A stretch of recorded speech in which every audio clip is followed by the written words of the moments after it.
Sherlock Tones 5, last chapter in this particular story, where we are going to use the major and minor scales that we've created over Sherlock Tones 1 to 4 to create something called Diatonic Harmony. So this means we are making chords. Chords are two or more notes at the same time, and we are going to use a simple formula to create a type of chord known as a triad, which has 3 notes in it. So if you've ever walked up to the piano and played this kind of shape, you've been playing a triad. You've got 3 notes, 1, 2, 3, and you might have even moved that shape around a little bit like this.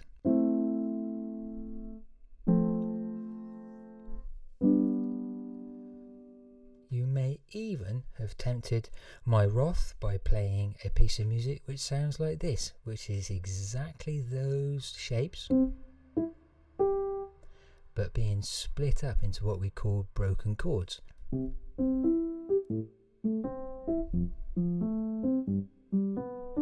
Which would have you permanently excluded if you go to bishops. We can use chords for a million different purposes in music. You need to understand how they are created. All I'm doing to get that shape is I'm using a triad formula. So C major is dead easy to look at because we've got no black notes involved. We're working with a major scale, so the pattern of tones and semitones goes tone, tone, semitone, tone, tone, tone, semitone. And then we start on one note in that scale, and then we miss a note, and then we play a note, then we miss a note, and then we play a note. It gets us a triad. I need to show you how I completed the table for C major. So this is the stages, the procedures that you're going to go through. First off, you need your major scale. Here you do the same thing that you did for Sherlock Tones 3. You make sure that column 8 is the same as column 1, and then you complete your alphabet starting from the beginning letter. So that's a D, E, F, G, A, and B. And then what you would do is you would hold down the notes on the keyboard and check that you have a tone, a tone, a semitone, a tone, a tone, a tone, and a semitone. In C major, we don't need any black keys, so that's very straightforward. Once you've worked out your major scale, you're going to make that the root note of your chords. So note number 1 must be the first note of your scale. So that is D. Note number 2 must be the second note of your scale. And these are your root notes only, all the way across. And one thing that we don't need to do is have column 8, because all that's going to do is a repeat of column 1. The next thing that you do is you start to work out the third.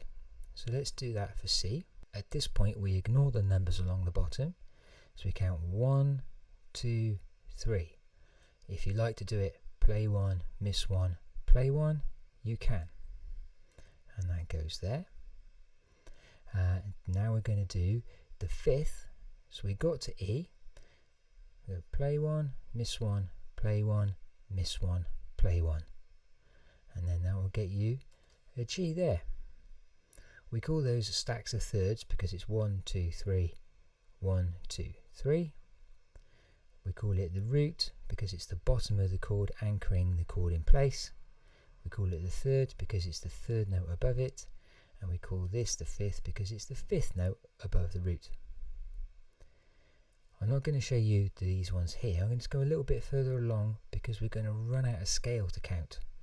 So if I was to go play 1, miss 1, play 1, miss 1, play 1, etc. for G, it's going to be difficult to count. So I'll just show you how to do that. We go play 1, miss 1, play 1, so the third would be a B. And then the 5th, we're going to have to imagine what note in the alphabet comes next, which is going to be a C, and then play the next one. If you want to go back to the start, you can. So we're going to end up with a D here. I'll show you how I got that. On play 1, miss 1, play 1, miss 1, play 1, and then that D goes up into that corner there.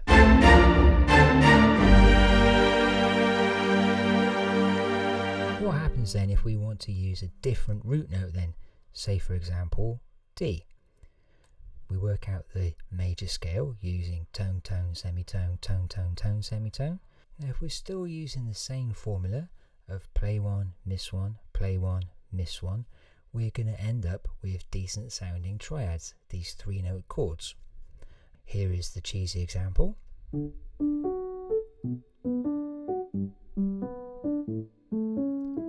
And here you can see chord 1, D major, is going to be the root note, miss a note, play a note, miss a note, play a note. Let's have a proper look at that on the table. So we've put in our correct pattern of tones and semitones to create D major. We've got D, E, F sharp, G, A, B and C sharp.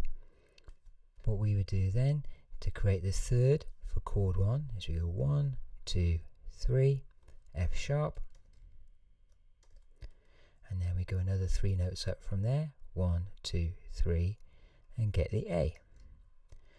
The other way of doing the fifth, of course, is to count from there. We go 1, 2, 3, 4, 5. We always count our starting note as 1, so that's where we get the A. Let's do that again. So counting E as our first note in the chord. I know it says 2 underneath, so it's confusing, but when we're building the chords, we count the root note as 1. We go 1, 2, 3, and then to get the fifth, we could go 1, 2, 3, or we could go 1, 2, 3, 4, 5. And then you would complete the rest of the table as I shall demonstrate now.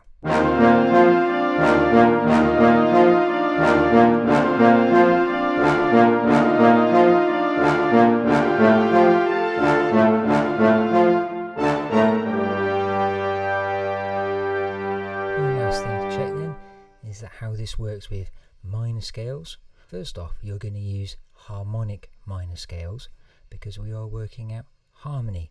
Staying in D, let's have a look at what that would be. We've got to follow the right pattern of tones and semitones, which is different to a major scale. So in a harmonic minor scale, we get a tone, semitone, tone, tone, semitone, and then we've got to do an augmented second, which is a semitone plus a semitone plus a semitone, and note number 8 will be the same as note number 1. So you would fill in that on your sheet. It starts on C. Put the alphabet in first, check the intervals, and then your trick is to remember that augmented second, semitone plus a semitone plus a semitone for notes 6 to 7. Make sure that's correct. Then the next stage to do would be the triads, where you go play 1, miss 1, play 1, miss 1, play 1. I'm going to do D so you can't see the E example on your paper. We do exactly what we've done on Sherlock Tones 3 and 4. We put our alphabet in, which has been the number 1 main error that people have had. And then make sure column 8 looks exactly the same as column 1. No issues. We then check all the intervals. So D to E needs to be a tone. E to F needs to be a semitone. F to G needs to be a tone. G to A needs to be a tone. When we get to A to B, that's not a semitone. So I need to change B by adding a flat symbol. Those are now a semitone. I need to make sure this 2 plus, or an augmented second, which I'll remind you is a semitone plus a semitone plus a semitone. I haven't got that, so I need to make C a C sharp, and just check I've got a semitone at the end. No issues.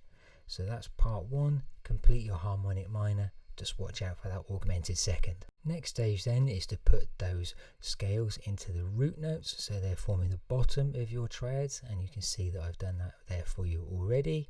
And then you do exactly the same as you did for your major scales. Our formula is play 1, miss 1, play 1, miss 1, play 1.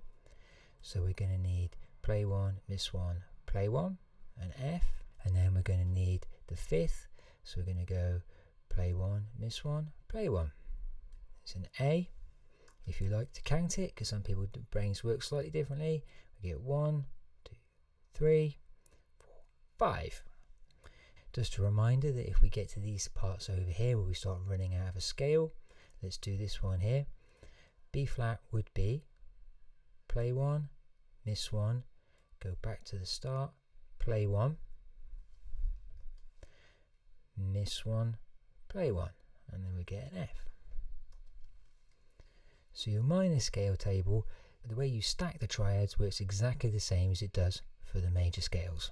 Thank you very much for watching all of these Sherlock Tones videos. I really enjoyed making them all for you. Remember to like and subscribe. Please inform me that you've watched to the end by including "I defeated Dr. Sharply Flat" in your email to me. Practice your craft and the art will come, and I will see you guys very soon.